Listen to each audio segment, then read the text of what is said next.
Hello, in this video I'm gonna show you how to download a map to use it in offline mode. First, open Google Maps, then press on top right corner, offline maps, and then you can open a previously downloaded map or select your new map to download it. That's about max size of the map.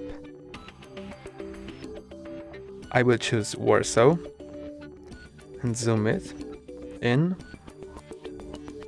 It's gonna use up to 40 megabytes of my free space. I will press download.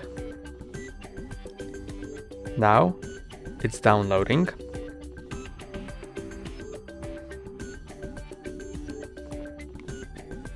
It is downloaded. I can turn off Wi-Fi, and now I can use my map. That's all for today. Don't forget to like and subscribe. See you next time.